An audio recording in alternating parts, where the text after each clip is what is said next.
Hello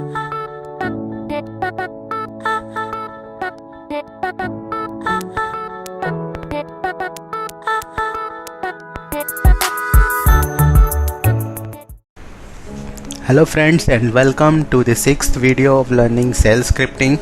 In this video we are going to learn about functions.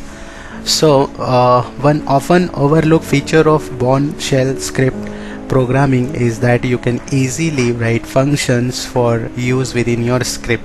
This is generally done in one of two ways.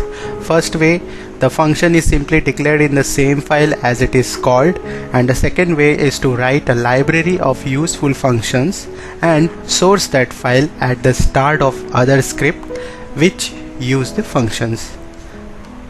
So let's learn how you can write the script in the same file. So here this is the function that is declared in the same file.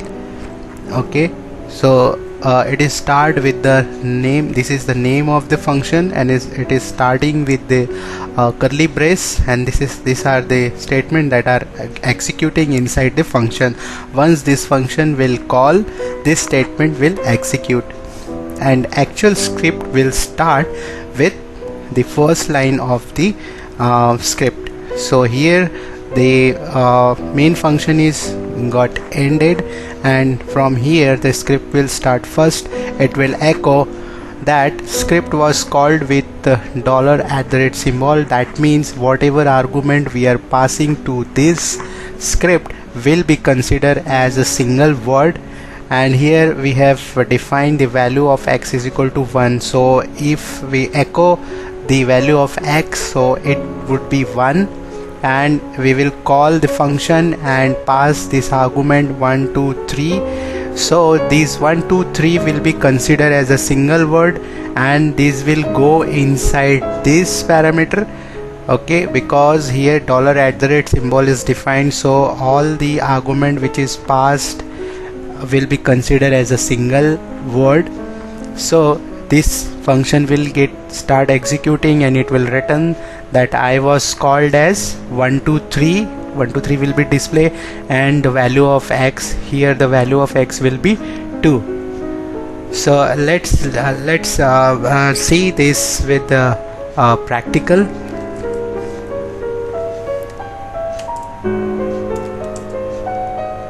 So here is my script which is already written. So here is the function which we have already discussed. Let me run this command: sh function 1.sh, and let's pass the value 2 3 4. So this 2 3 4 will be considered as a single word. This not be a single digit, it will consider as a single word if I press enter. So this value will be goes to here. This value will be goes to here, and it is printing. So as I told you, the first line will be script was called 2 3 4, and here the value of x will be printed. Then this function will get executed, and this line was written and x is equal to 2. So this is how we use a function within the same file. Now we will learn how we can create a different file as a function, and then that file we can use inside the script file. So here is the example of the file which we are going to create, and will define a function. So this is a variable, and we are inserting about to rename some file. So this function is related to rename the file, and this is the name of the function. And what we are doing here, we are defining the two variable and inserting the value of first argument, and this is the value of second argument. $1 means whatever the argument we are passing will be considered as the first, and the second argument will be go with $2. So from will consider first argument, to variable will consider the second argument. Then what we so suppose if we pass the argument .txt and .back, so .txt will be inside the from, and .back will inside the to. And what we are going to execute this for loop for variable I, where the value of I will be .txt, as we are using dollar from .txt, and star means anything before .txt. So the value will go inside I, and we are performing we are defining the variable j, and this j will holding the command. So this is the backtick. So this command will execute, and this will get inserted inside this variable, and what this command will do, it will find the base name. So here is the definition of this command. It will strip directory and suffix from the file. Let me show how this command will work. So suppose this is one file, code1.txt. so if I run the command base name and code1.txt and .txt, so what it will do, it will return the base name of code1 only. It will not return, it will remove .txt. So what is happening here, $I is holding the star is indicating the name of the file, and dollar from indicating the extension .txt, and this $I will be the full name with extension, and dollar from, as we have passed as argument, it will contain $txt.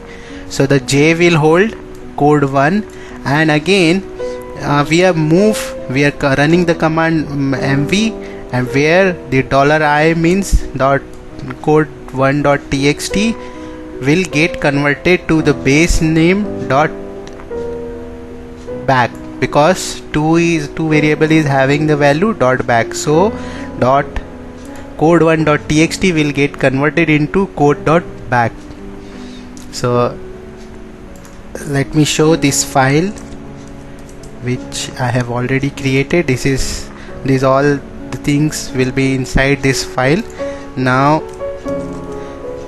we have already created this function as a library file. Now we are going to call this file inside the script. So here is the small script that we are going to perform, and here we call this file with this dot, and this is the path of that file. So my function2.sh, my actual script, and my function file command.lib in the same directory. That's why the path is like this. And here what I'm doing, here I'm returning the value echo $standard message. So these are the variable which is already used inside command.lib, and it will return the value of this, and this is the function that is already defined in this file, and we are passing these two argument with this file, and then this command.lib will execute with the function rename. Let me show you how the function2 file looks like. So here we are passing the argument .txt and .back. So if I run this file function2.sh, and I'm going to replace code1 to code5.txt into code1.bak to code5.bak, all file. So all file which is having extension txt will get converted into .back. So .txt .back. So here it is written about to rename file. If I do ls, here you can see all .txt file got converted into .text file. So this is how you can also create a library. You can create a library file as a function, and you can use that file into the another script and can perform the repeated task if you want. Now again we will learn variable with some examples. So here is the variable, and this variable is holding value sun. So if I echo $more sunshine, what it will return? It will return that more sunshine is undefined. And if I do echo dollar with this curly braces more shine, what it will return? It will display the word more shine. So this is the difference, that we can use dollar and other words, means we can return the value of variable with other words. So let me show you how it works. So if I define more is equal to sun, and if I do echo dollar more shine, does it work? No. But if you want to add something with this variable, some word with this variable, so what it means, it is returning the value sunshine. Okay, so this is how we can add the extra word inside your value of variable.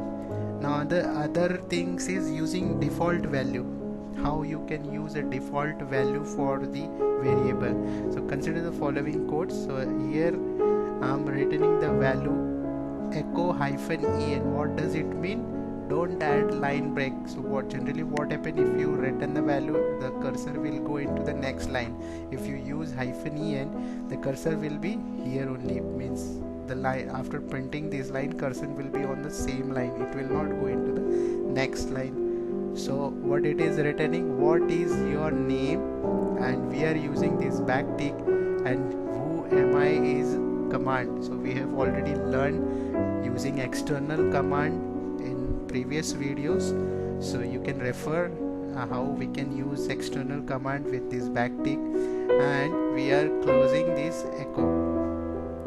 So once this will return what is your name and who am I command will run, so whatever user is logged in your system will be display here. So how it will looks like, what is your name, and suppose I logged in as a root, so it will return root, and then it will read the value from your side. The user should it will ask to user to enter something related to name. So my name is a variable which will get the value from the user, and if the value of my name, if its value is null, if user is not printing anything, and if user just hitting enter, then it will return my name as a who am I.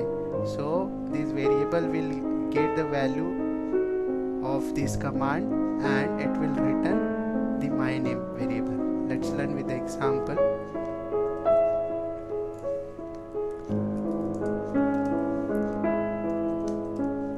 So here I have already written the code. If I run this command sh myname.sh, so what it is doing, it is just reading what is your name, and who am I command returns the value root. If you simply press enter, that means the value of my name is null, because you are not inserting any value, and it will hold the default value who am I. Okay, and then it is returning your name is my name, and my name is equal to who am I. That's why it is returning the value root. If I pass something, if I pass the value, then it is returning the value your name is this, right? You can also write the same code with this thing. You cannot if you don't want to use if, okay, so you can also write by using this special character. This special character you can use, and you can also print the same thing.